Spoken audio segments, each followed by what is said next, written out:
¿Cómo andan? ¿Bien? Bueno, les cuento todos mis miedos. Primero, es la primera vez que uso Prezi. ¿Usaron Prezi alguna vez? Sí. Bueno, bien, esta es la primera vez que yo lo uso, así que estoy como muerta de miedo, todo se mueve, es raro.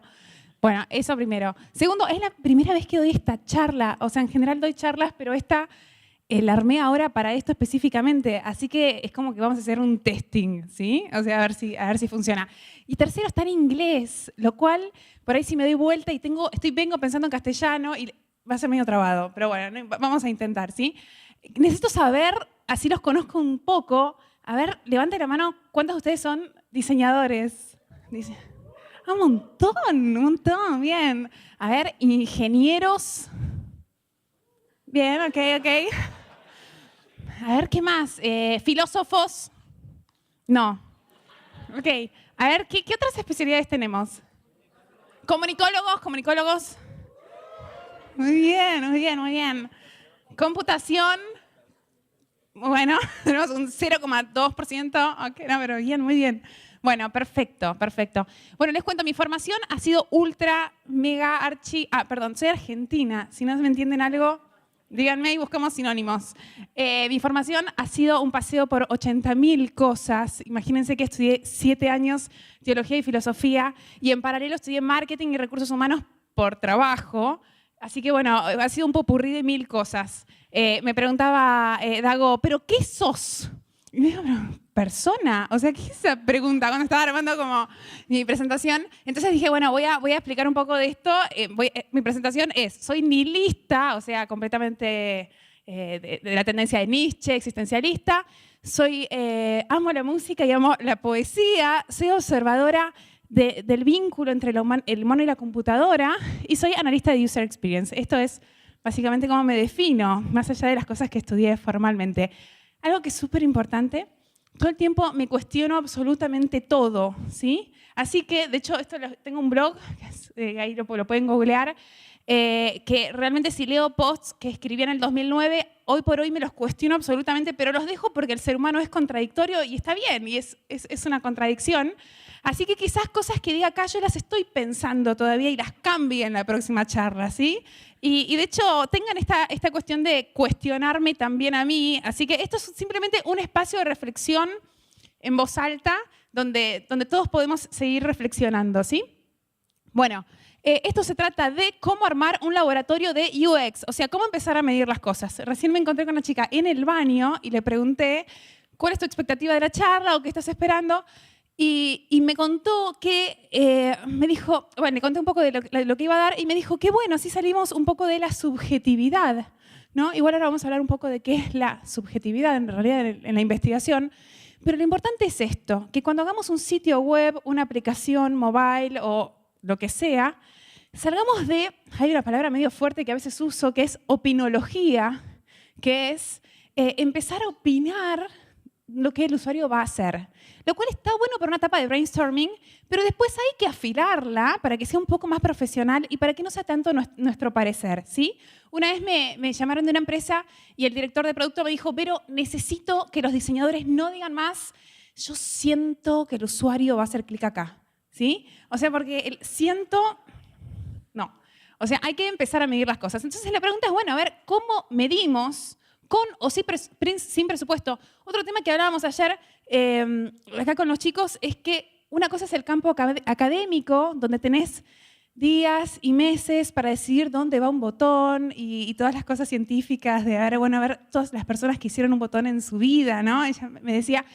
Y otra cosa es cuando uno está en el campo laboral y tiene que, realmente los tiempos son muy apremiados, muchas veces no hay presupuesto. Acá, de hecho, en México hay mucho más presupuesto que en Argentina, pero muchas veces no tenemos ni tiempo ni presupuesto. Entonces la pregunta es, bueno, ¿cómo avanzar con esto? Let's go. Primera técnica, focus group. Esto me interesa diferenciarlo.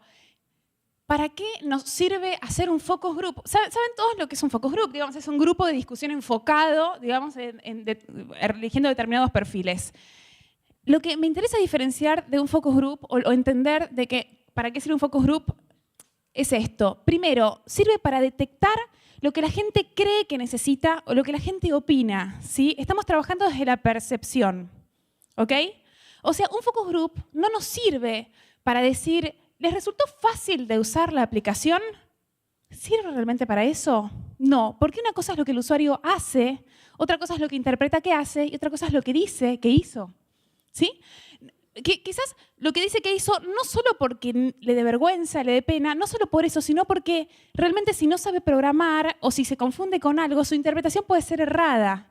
Entonces, si nosotros tenemos que hacer cambios sobre una aplicación, no nos conviene hacerlos sobre la percepción que tuvo la persona de qué fue lo que le pasó. ¿Sí? ¿Se entiende eso? ¿Sí? ¿Se va entendiendo?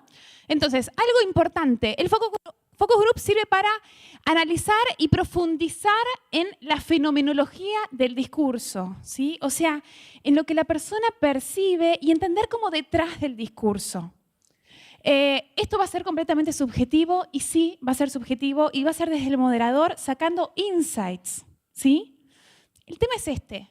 Si nosotros en un focus group hay una persona que dice, yo siento esto, me pasa esto, creo que necesito tal cosa, ¿eso es representativo?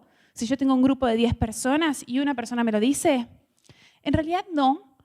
¿Por qué? Porque es una técnica de investigación cualitativa donde no nos interesa todavía si es representativo o no. Lo que nos va a interesar es sacar insights y luego con técnicas cuantitativas vamos a verificar si esos insights son representativos o no. ¿Se entiende o los mareé un poco? ¿Sí? ¿Vamos? Bueno, miren esto, ¿eh? Increíble. Flipo. Bueno, entonces, con el focus group nosotros obtenemos insights, ¿sí? O sea, uy, mirá qué loco, una persona opina tal cosa. Y luego, con técnicas cuantitativas, vamos a verificar si estos insights son realmente representativos o no, o si es una cosa que le pasó a una persona aislada. ¿Sí? ¿Correcto?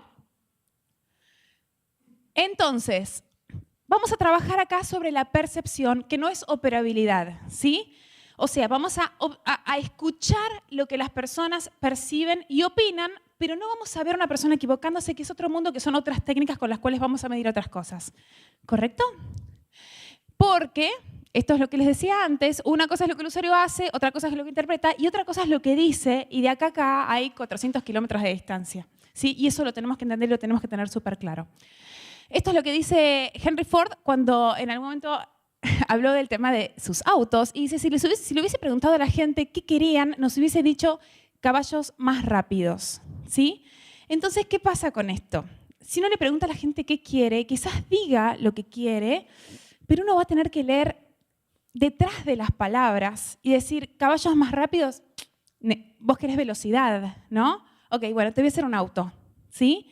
Entonces uno tiene que detectar la necesidad detrás del discurso. O sea, no es lineal el focus group, no son lineales las encuestas, no es lineal el hecho discursivo, sino que uno tiene que hacer una interpretación un poco más profunda y fenomenológica. ¿Ok? Entonces, esto es lo que les estaba diciendo, hay que entender y escuchar las necesidades detrás de ese discurso que la persona logra expresar. Encuestas. Pregunta. Bueno, en realidad, ¿las encuestas nos sirven para obtener insights o para ver si son representativos? ¿Qué les parece? Serán las dos. Muy bien, muy atinado, muy bien.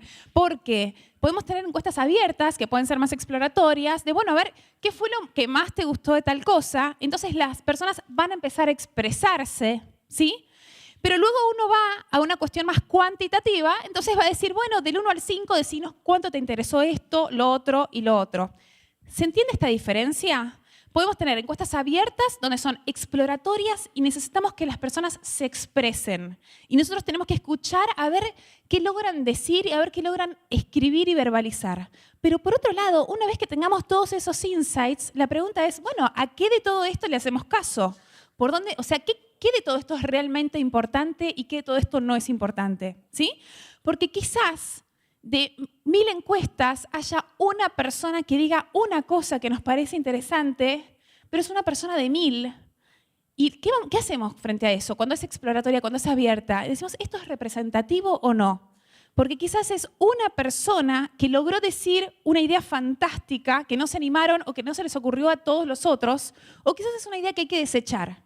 Entonces, la primera etapa de la investigación va a ser exploratoria, donde que todo el mundo hable lo que quiera y vamos a sacar insights. Y la segunda etapa va a ser, bueno, agarremos los insights y empecemos a medirlos y a cuantificarlos con preguntas cerradas donde las personas tienen que numerar y checar. ¿Ok? ¿Se entiende eso?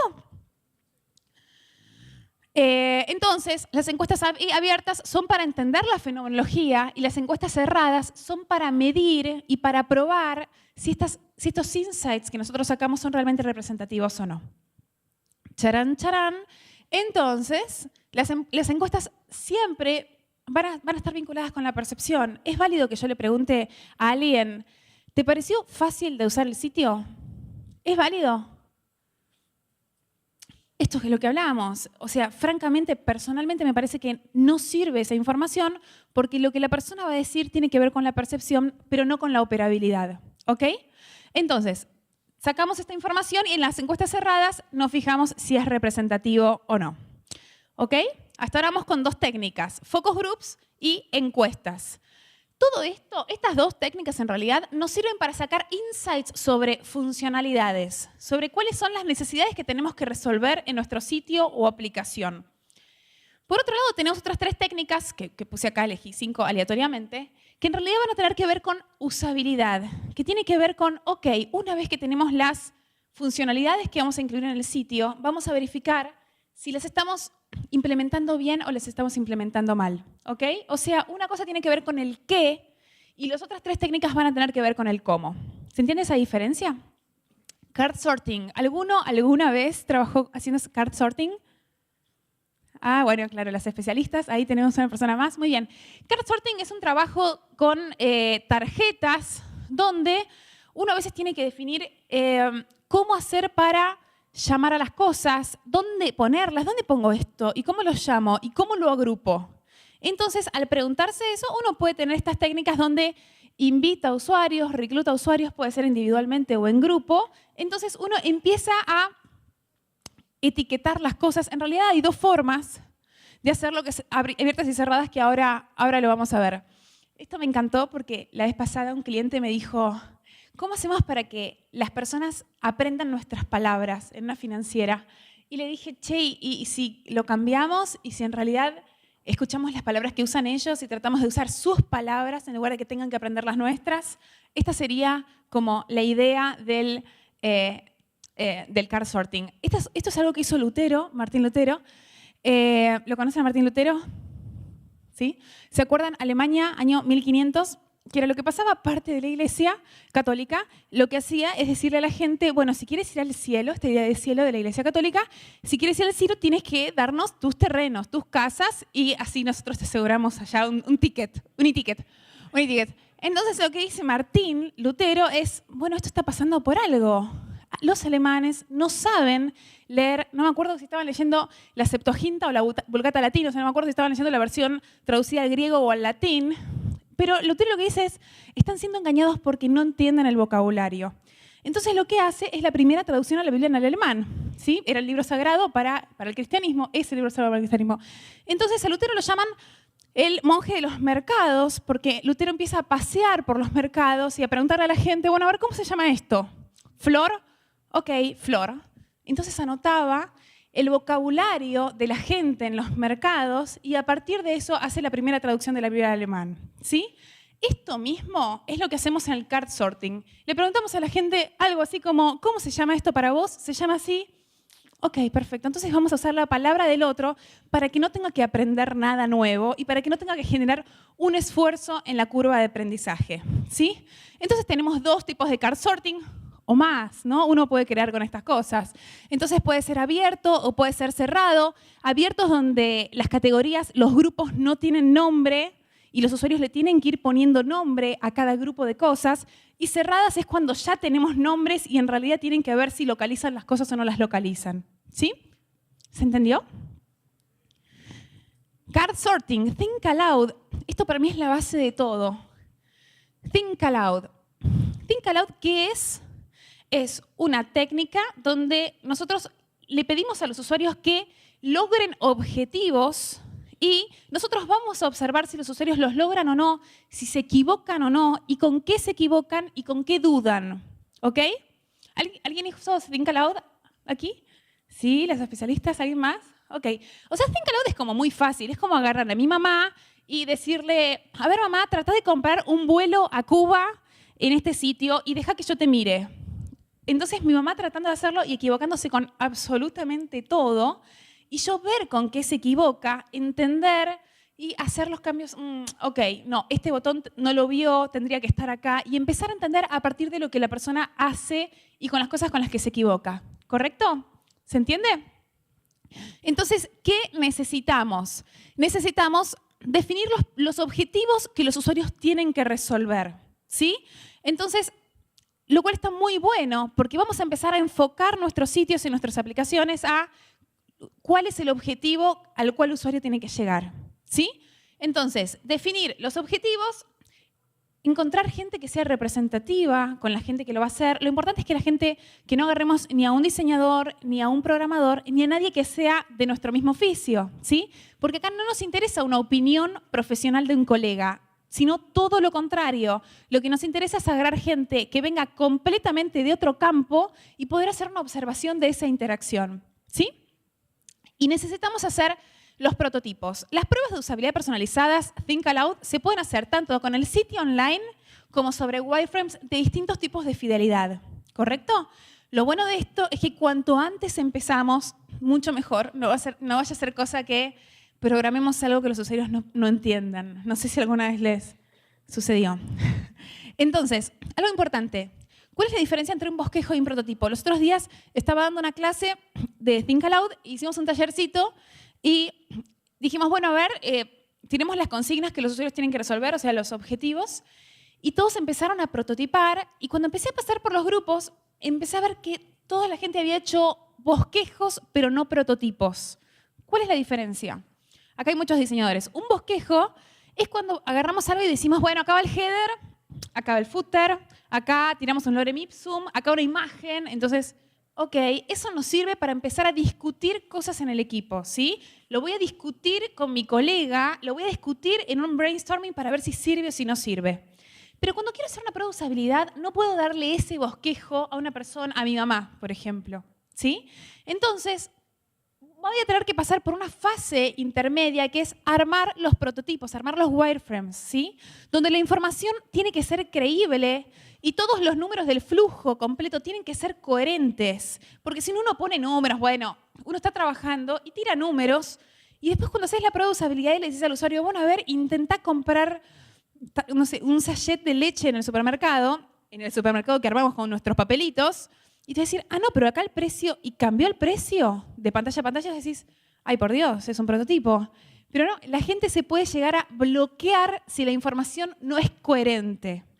¿Me siguen con esto? Entonces, lo importante de los wireframes es que la información sea coherente y verosímil. O sea, no es un bosquejo, sino es algo con muy poca fidelidad, pero que la información sea verosímil y que funcione para que los usuarios se zambullan en este acting en el cual los vamos a ingresar. ¿Se entiende? ¿Me siguen con esto? Entonces, ¿qué es lo más importante o qué me parece que es lo más importante en la técnica Think Aloud? Primero, armar un ambiente de juego, ¿sí? O sea, de hecho, empezar con la gente y decirle, bueno, a ver, esto es un juego. Imaginemos que tenemos que comprar y les das un lápiz, una pluma a la gente y le decís, este es tu mouse. ¿Sí? Hay que armar un clima que no sea de examen y que la gente no se ponga tensa. Una vez me dijo un chico acá, lo veía súper tenso, y digo, ¿qué te pasa? Y me dice, no, bueno, lo que pasa es que sos mujer y argentina. Sí, dice súper, no me pude hacer nada en esa prueba. Pero entonces lo que hay que hacer es que la otra persona se sienta ultra bien. Muchas veces voy a pruebas y trabajo con empresas y me dicen, bueno, ¿pueden participar los directivos en la prueba de usabilidad? Y yo digo, sí, ok, pueden participar, pero primero tienen que participar en absoluto silencio. O sea, si la persona se equivoca, no pueden saltar de atrás y decir, hace clic ahí, ¿no? No sé. Esto es típico, típico, típico. Y otra cosa importante es que cuando los presentes digas, bueno, eres Ricardo. O sea, a ver, por ejemplo, esto me pasó la vez pasada. Armé todas unas pruebas de usabilidad todo un día y los directivos querían participar y se vistieron súper bien para participar, se pusieron traje y vinieron re contentos así. Y yo dije, no, o sea, no, así, pero con este traje no. O sea, porque le estás tirando una seriedad que vas a modificar el comportamiento de los usuarios y yo necesito un ambiente de juego. Y aparte algo importante, les preguntaba, los usuarios que vienen, que no eran clientes, ¿saben que ustedes son los directivos de la empresa? Sí, nos conocen a todos. Bueno, estás cargando, o sea, no, así no funciona. Así que pobres directivos que quedaron afuera. Pero ¿se entiende por qué? Porque eso tiene que ser un ambiente de juego donde las personas no se sientan juzgadas en caso de no entender, ¿sí? Siempre les digo a las personas, si te trabas, decilo en voz alta este tema de Think Aloud, decí, no entiendo nada, no entiendo por dónde seguir. O sea, que las personas se sientan libres. Y algo súper bueno de esto es hacer prototipos en papel, porque sobre los papeles las personas no tienen tanto problema y tanto respeto, ¿sí? Porque si les ponemos una cosa súper bien hecha y súper terminada, y la persona no puede hacer nada, se va a decir, ¿qué hago? ¿Les digo o no les digo que no entiendo absolutamente nada? ¿Sí? Entonces, lo importante es esto, crear un ambiente de juego. Otra cosa importante es ver lo que hacen y distinguir lo que hacen de lo que dicen. ¿Sí? Muchas veces, casi todas, los usuarios van a hacer una cosa y van a decir otra. ¿Sí? Y cuando termine, uno en general pregunto, ¿y qué te pasó? ¿Cómo te sentiste? ¿Te gustó? Sí, me encantó, buenísimo. Y por ahí de las 10 cosas que tenían que resolver, resolvieron 2. ¿Sí? Así que no nos tiene que importar tanto lo que dicen, sino observar lo que hacen, observar con qué se equivocan y con qué se traban. ¿Sí? Hay que observar, una vez hablé con un alemán que me voló la cabeza, cuando yo empezaba con esto y le dije, ¿qué puedo leer? ¿Qué bibliografía me recomendás? Y me dijo, lee Don Norman, pero lo más importante es que hagas y hagas y hagas pruebas de usabilidad y aprendas a leer el lenguaje corporal y el lenguaje de la cara, ¿sí? Y vieron que los alemanes no son muy expresivos. Me dijo, vos tenés que aprender esto. Cuando el usuario hace esto, con los ojos, así, es que no entendió nada, ¿sí? Entonces, a partir de eso empecé a leer el lenguaje corporal y el lenguaje de la cara y empecé a ver, por ejemplo, cuando uno apabulla de cosas, que los usuarios hacen esto, ¿no? Tac, hacen así y mueven el torso para atrás y ok, llenamos la home de 1000 elementos, ¿no? Entonces uno tiene que aprender a leer este lenguaje corporal que muchas veces va a ser distinto al hecho discursivo, ¿sí? Por ahí hace así y vos le decís, ¿qué pasó? ¿Te pareció mucha información? No, perfecto, ¿no? Entonces, no hay que escuchar, sino hay que mirar, ¿sí? Y algo más, a ver si hay algo interesante de esto. Entender simplemente, creo que con eso estaría. Entonces, la pregunta es, y esto yo me lo cuestiono, la vez pasada me preguntaban de una empresa, esto es todo un tema, digamos, en nuestra profesión.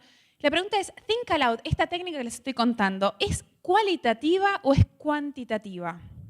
A ver, para ustedes, ¿cualitativa? Sí, claramente. O sea, para mí esta técnica es para profundizar en el fenómeno, para entender en profundidad casos únicos y como para hacer un zoom y meterse adentro y tratar de entender este vínculo humano-computadora desde la fenomenología, ¿sí? La pregunta es representativo o no si yo hago una prueba con 2 usuarios, 3, 5? A mi parecer, son 2 cosas distintas. Una técnica, como estábamos hablando de las encuestas abiertas versus las encuestas cerradas, una técnica va a servir para profundizar en el vínculo y generar hipótesis, ¿no? Y la siguiente, otras técnicas como A/B testing, analytics, etcétera, nos van a servir para probar esas hipótesis que nosotros generamos en el Think Aloud. ¿Se entiende esto? Quizás ustedes no tienen tanta experiencia en usabilidad, pero hay como toda una corriente que es muy respetable que dice, bueno, tenés que agarrar 5 usuarios y empiezan a hacer probabilidades y estadísticas a partir del número 5. Me parece como una cosa tremenda. Pero me parece que hay como un desenfoque en esto y hay que entender que uno puede generar hipótesis. A ver, ¿a qué voy con esto? Yo en una época venía con esta corriente de cuantificar las pruebas de usabilidad, ¿no? Y así fue cuando una vez llegué a un cliente de Estados Unidos y dije, sí, hicimos tantas pruebas de usabilidad, tac, pero son representativas. Sí, 17 usuarios, un montón. Sí, son súper representativas. Porque yo veía que igualmente los errores se repetían y qué sé yo. Y ahí me pusieron un actuario para trabajar conmigo, o sea, ahí conocen los actuarios, ¿no? Para empezar a trabajar y con este chico me súper enriquecí Y empecé a entender cómo darle otra visión y decir, bueno, en realidad las pruebas Think Aloud son para hacer una investigación cualitativa, para sacar hipótesis y decir, yo creo que el problema viene por acá, ¿sí? Pero después esto viene una segunda etapa donde yo tengo que hacer esto, ver si esto es representativo o ver si esto le pasó a las 4 personas que conseguí, que quizás están completamente sesgadas por mi propia selección y por mi propio reclutamiento, ¿correcto? Entonces, en una primera etapa de Think Aloud, yo observo y saco hipótesis, ¿sí? Hipótesis desde la investigación. Y en una siguiente etapa cuantitativa, en un A/B testing, en Analytics, voy a verificar si esto que yo creo que descubrí en el Think Aloud es realmente correcto o fue un problema mío de interpretación o fue un problema mío en el reclutamiento de usuarios. ¿Se entendió o les hablé en chino? ¿Sí? ¿Más o menos sí? Ok. Entonces, esta es mi opinión. En Think Aloud es una técnica que nos permite sacar insights, ¿sí? Pero luego, con otras técnicas cuantitativas, vamos a verificar si estos insights son reales y son representativos o en realidad no. ¿Correcto? Charán, charán, ya casi estamos terminando Think Aloud. Y la última, First Click. ¿Alguno trabajó con First Click o con algunos programitas así? No. Ok. First Click, hay aplicaciones que sirven para, una vez que tenemos los mockups, mandarles una liga a los clientes o a usuarios y pedirles que localicen cosas, ¿sí? ¿Dónde se encuentra tal cosa? Ting, te hacen clic. ¿Dónde se encuentra tal otra? Cling, te hacen clic, ¿sí? Entonces nosotros después vamos a tener los mapas de calor con las respuestas, con los resultados de cada una de las preguntas y vamos a verificar si los mapas de calor, si la gente contestó bien o contestó mal, contestó haciendo clic en otro lado y en cuánto tiempo. ¿Se entendió o los volví locos? Este es uno de los programas. Hay 2. Esperen que se los muestro que por aquí andan. ¡Charán! Bueno, hay dos. Ahí volvemos, los estoy remareando con la presentación, pero ahí volvemos. Hay dos programas que están buenos. Uno se llama usabilia.com, ahí arriba dice chiquitito Usabilia. Hay otro que se llama 5 minutos. Ay, bueno, ok, ya estamos. Uno se llama Usabilia y otro se llama Optimal Workshop. Se lo súper recomiendo. El tema es este. Uno tiene que subir los mockups que preparó, subir preguntas para que los usuarios resuelvan y a partir de eso va a tener cosas así con cada una de las preguntas, ¿sí? Entonces uno va a ver donde está rojo es que un montón de usuarios respondieron y en los otros lugares hubo mayor dispersión. ¿Se entiende esto? Esto sirve para verificar si los usuarios localizan o no los elementos. Pregunta, ¿esto nos va a servir para entender por qué no localizaron las cosas? No, ok. Y otra pregunta, ¿esto es quanti o quali? Quanti, muy bien, tal cual. Esta técnica con el Think Aloud son súper complementarias. Yo puedo con el Think Aloud investigar por qué la gente erró en esta técnica. ¿Se entiende? Yo voy a estar acá. Realmente esto es un ejemplo que saqué de internet, pero uno hace una pregunta, ve los mapas de calor y va a decir, ¿pero por qué tanta gente se equivocó? Entonces después puede hacer, por ejemplo, el mismo test en persona, donde el otro usuario puede venir y lo hace personalmente. Entonces le puede pedir que piense en voz alta y empezar a ver por qué se equivoca y a partir de ahí, se equivocó por esto o creo que se equivocó por esto. Hacer los cambios, volver a mandar el first click para otra audiencia y ver si los números cambiaron o no. ¿Sí? ¿Se entiende? O sea, es un juego entre lo quali y lo quanti. Esto es importante. Esto no nos va a dar la razón, sino, por el contrario, vamos a probar si nuestras hipótesis del Think Aloud fueron acertadas o no. ¿Ok? Entonces, en el Think Aloud sacamos insights y en técnicas como esta, como First Click, A/B Testing, Analytics, vamos a verificar si nuestros insights son realmente correctos o si nos equivocamos y tenemos que replantearlo. ¿Ok? Vamos a ir súper rápido porque nos corren, pero esto es importante. Entonces, focus group, encuestas abiertas y cerradas nos sirve para determinar qué funcionalidades va a tener nuestro sitio. Y técnicas como card sorting, Think Aloud y First Click nos van a ayudar para ver si estamos aplicando bien estas necesidades que encontramos, estas soluciones que encontramos o no, ¿sí? O sea, por arriba tenemos el qué y por abajo tenemos el cómo. ¿Correcto?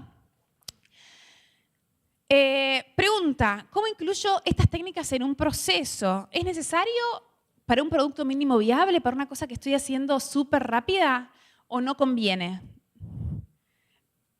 Algo importante, acá tenemos como un mínimo proceso de cómo uno haría, donde uno define los objetivos, hace un sketching, o sea, empieza como a bocetar y a verificar con el equipo. Luego del sketching hace wireframes, luego de los wireframes hace el diseño visual y luego el desarrollo. Este sería como un proceso típico. Entonces, lo que podríamos hacer es, para definir cuáles son los objetivos que los usuarios tienen que resolver en el sitio, podemos utilizar focus groups y encuestas. Brainstorming para la parte de sketching, think aloud para definir los wireframes y una vez que en los wireframes en papel los usuarios resuelvan todos los objetivos en el primer intento y sin equivocarse, recién ahí pasamos al mundo Photoshop y al mundo de diseño visual, ¿sí? Algo terrible, terrible es empezar a diseñar un sitio en Photoshop. Eso es algo terrible porque nosotros no pudimos validar si los usuarios se equivocan o no. Y el tiempo que vamos a tardar en retrabajo es una barbaridad, ¿ok? Entonces, hasta que los usuarios no resuelvan todos los objetivos en papel, en wireframes, hasta ese momento no se nos ocurre pasar a Photoshop, ¿ok? Eso es súper, súper importante. ¿Tengo tiempo para hablar un second de gamification? ¿Sí? ¿Les interesa el mundo de gamification? Ok. ¿Qué es gamification? Chan.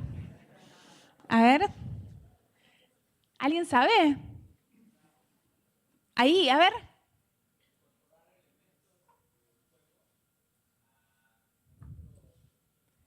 Muy bien, incorporar elementos de juegos. Esto lo voy a pasar súper por arriba, pero quiero ver cómo incorporar todo esto en nuestro procesito y en nuestro UX Lab. Esto es importante. Esta soy yo, que empiezo la dieta todos los lunes y la dejo los martes, ¿sí? Entonces, la pregunta es, ¿qué puedo hacer para que mi dieta dure más de un día por semana? Entonces,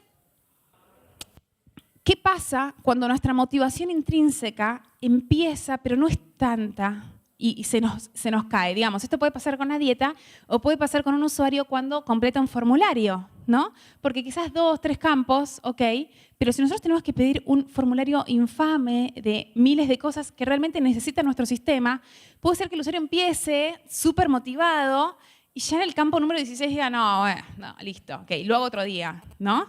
O quizás nosotros necesitamos que el usuario entre en aplicación y queremos que entre porque queremos generar engagement, pero la motivación intrínseca decae, ¿no? Entonces, ¿qué hacemos con eso? Les voy a mostrar técnicas de gamification súper, súper, súper rápido y la pregunta es cómo incluirlas en nuestro proceso. Este es el concepto inicial.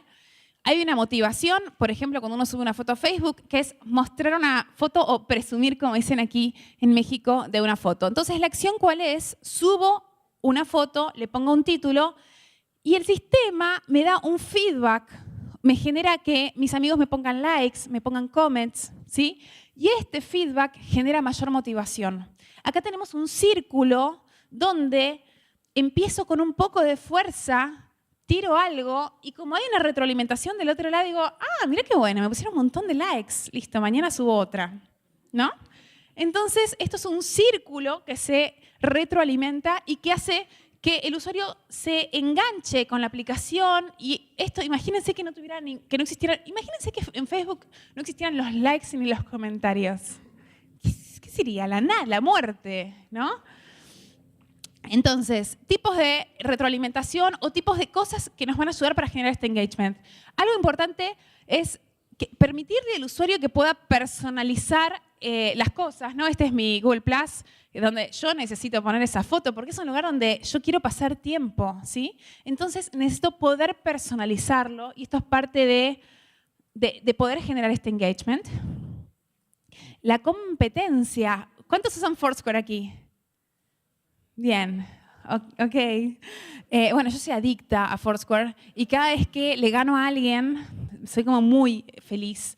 Porque uno va haciendo check-in, o sea, va diciendo estoy acá, estoy acá, estoy acá, y cuando estás muchas veces en un lugar, y encima yo soy como muy repetitiva, entonces como sushi todos los días en el mismo lugar, entonces a partir de eso me voy compitiendo con otros, digamos, dentro de mi red, y estas cosas de la competencia y de ver que le gané a otro, y de ver que tengo más puntos que el otro, esta cosa va sumando mi engagement. Collections también nos ayuda empezar a coleccionar. Nosotros los que tenemos una personalidad con ciertos rasgos obsesivos compulsivos, nos gusta este tema de coleccionar cosas, ordenar, ¿no? Recomendar. Cuando vayas a México yo te voy a decir cuáles son los mejores bares, ¿no? Esta cosa de permitirle al usuario que coleccione, que agrupe, que nombre, esto genera este enganche y esto de esto es mío, lo personalizo, yo lo organizo como quiero, ¿sí? Puntos. Ya casi terminamos. Duolingo. ¿Algunos usan Duolingo? ¿Sí? ¿Hay algunos? Ok. Para aprender cualquier idioma, esto suma puntos, lo cual sumar puntos es como los likes, es como los comments. Yo empiezo a ver que cada acción que hago en el sitio o en la aplicación me da algo, me da puntos y va, qué bien. Entonces hago más cosas y me da puntos, hago más cosas y me da puntos. Esta retroalimentación aumenta y sube mi motivación, ¿sí? Bueno, y ni que hablar de trofeos y medallas, donde soy absolutamente feliz. La pregunta es, y con esto ya terminamos, ¿cómo empezamos o cómo generamos o cómo incluimos técnicas de gamification en nuestra aplicación o en nuestro sistema? ¿Cómo las incluimos? Igual, ojo que esto puede ser, la vez pasada hablaba con una financiera y decíamos, bueno, podemos incluir, y uno de los analistas me decía, no, bueno, pero no queremos hacer un Foursquare de nuestra aplicación. No, no hace falta, ¿no? A ver, LinkedIn tiene cuestiones de gamification donde vos vas completando tu perfil y una barra de progreso va aumentando. Esto ya es captar este feedback de, ah, qué bueno, mira, cada cosa que yo agrego, hay una barra en la cual se muestra mi avance. Esto es una técnica de retroalimentación, ¿sí? Así que esto no hace falta hacer un Foursquare, o sea, no hace falta hacer algo súper divertido e informal. Esto puede ir para absolutamente cualquier cosa, ¿sí? Estas son técnicas de juegos que se suman a los objetivos de negocio, ¿no? Con el perfil que nuestro negocio tenga.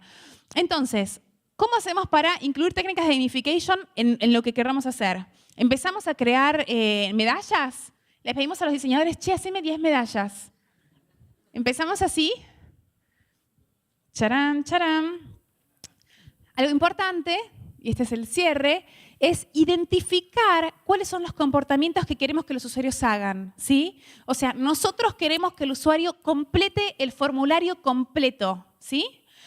Ok, identificamos eso, entonces a partir de eso tenemos que ver cuál va a ser nuestra estrategia de feedback para motivar eso, ¿sí? ¿Vieron cómo hablamos en Facebook? Queremos que los usuarios suban fotos. Ok, ¿qué podemos hacer para que los usuarios suban fotos? Bueno, hagamos esto, que cada vez que suba una foto, otro amigo le pueda poner un like o un comentario, entonces la persona que subió la foto tenga más ganas de subir más fotos, ¿sí?